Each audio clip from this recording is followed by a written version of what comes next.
भगवान विष्णु के नरसिंह अवतार की कथा। हिंदू पौराणिक कथाओं में हम सभी ने देवी देवताओं के विभिन्न अवतारों की कई कथाएं सुनी है, जहां उन्होंने जन्म लिया और पशुओं का प्रतीक बने। उदाहरण के लिए भगवान श्री गणेश जी का सिर हाथी का है और भगवान श्री हरि विष्णु जी ने अपना पहला अवतार मत्स्य अवतार के रूप में लिया, जहां उनका आधा शरीर मछली का था। भारतीय पौराणिक कथाओं में पशु पक्षियों की कथाएं अलग अलग तरह से आती हैं। वहीं पर कुछ पात्र पूर्ण पशुओं के रूप में आते हैं। इन कथाओं में कुछ अवतार आधे मनुष्य और आधे पशु के गुणों के साथ सामने आए हैं। ऐसा ही एक पात्र है भगवान श्री नरसिम्हा, जो आधे मनुष्य और आधे शेर के रूप में प्रकट हुए थे। एक शेर और एक महान व्यक्ति भगवान श्री नरसिम्हा का लोक मनोरंजन संयोजन पौराणिक अवतार कथा में भगवान विष्णु का चौथा अवतार है। भगवान श्री नरसिम्हा को इतने विशेष रूप में क्यों प्रकट होना पड़ा, इसके पीछे एक दिलचस्प कथा है। तो आइए जानते हैं भगवान श्री हरि विष्णु जी के नरसिंह अवतार की कथा। पौराणिक समय की बात है। पृथ्वी पर एक अत्याचारी राजा हुआ करता था। इस राजा का नाम हिरण्यकशिपु था। हिरण्यकशिपु को भगवान ब्रह्मा से वरदान प्राप्त था, जिसने उसे लगभग अविनाशी बना दिया था। भगवान ब्रह्मा के इस वरदान के कारण हिरण्यकशिपु की मृत्यु न तो पृथ्वी पर खड़े होकर हो सकती थी और ना ही अंतरिक्ष में घूमते हुए हो सकती थी। इसी प्रकार ना तो आग उसे जला सकती थी और ना ही वह पानी में डूब सकता था। वह ना तो दिन के उजाले में मर सकता था और ना ही रात के अंधेरे में उसे कोई मार सकता था। वह ना तो घर में मर सकता था और ना ही कोई उसे घर के बाहर मार सकता था। उसे ना तो कोई मनुष्य मार सकता था और ना ही कोई पशु मार सकता था। उसे किसी निर्जीव वस्तु या सजीव वस्तु से भी नहीं मारा जा सकता था। इस प्रकार भगवान ब्रह्मा जी से ऐसा वरदान पाकर हिरण्यकशिपु को लगने लगा कि अब वह भगवान श्री हरि विष्णु जी से भी अधिक शक्तिशाली हो गया है।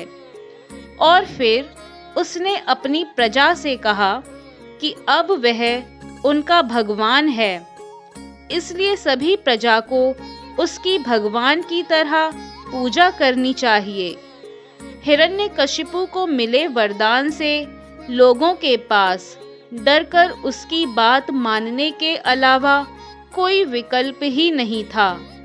लेकिन हिरण्यकशिपु के लिए सबसे बड़ी विडंबना यह थी कि उसके ही घर में भगवान के एक अनन्य भक्त ने उसके पुत्र के रूप में जन्म लिया था और इस भक्त का नाम था प्रहलाद।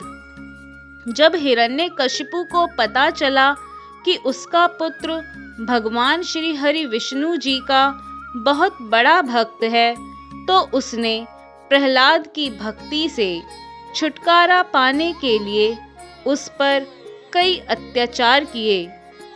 और जब हिरण्यकशिपु ऐसा करने में असफल रहा, तो उसने अपने पुत्र प्रहलाद को जलाकर मारने की कोशिश की, जिसमें होलिका को भक्त प्रहलाद को बचाते हुए अपनी बलि देनी पड़ी। और फिर भगवान श्री हरि विष्णु जी ने हिरण्यकशिपु को मारने के लिए भगवान नरसिम्हा यानी आधा मनुष्य आधा शेर का अवतार धारण किया।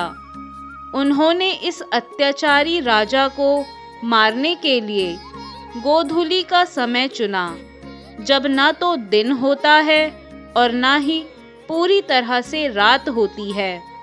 भगवान नरसिम्हा ने अपने महल के दरवाजे पर हिरण्यकशिपु को मारने का स्थान निर्धारित किया, क्योंकि भगवान ब्रह्मा जी के वरदान के अनुसार दरवाजा ना तो घर के अंदर होता है और ना ही घर के बाहर।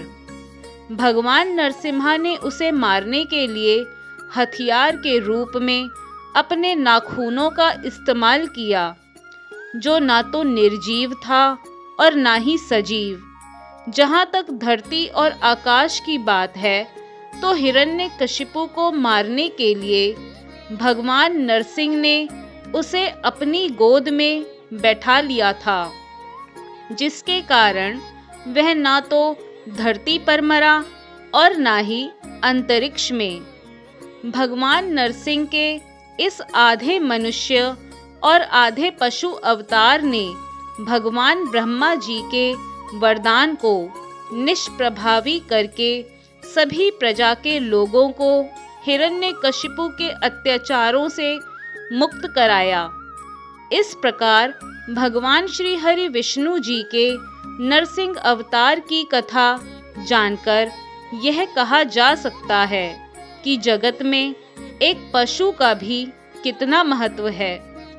कभी कभी कोई महान कार्य करने के लिए भगवान को केवल मनुष्य ही नहीं, बल्कि किसी पशु के गुणों को भी अपनाने की जरूरत पड़ सकती है। और भगवान श्री हरि विष्णु जी ने भी यही किया, क्योंकि हिरण्यकशिपु की मृत्यु के लिए उन्हें शेर जैसी ताकत और दहाड़ की जरूरत थी, और उन्होंने आधे शेर और आधे मनुष्य का रूप धारण कर हिरण्यकशिपु को उसके पापों का दंड दिलाया।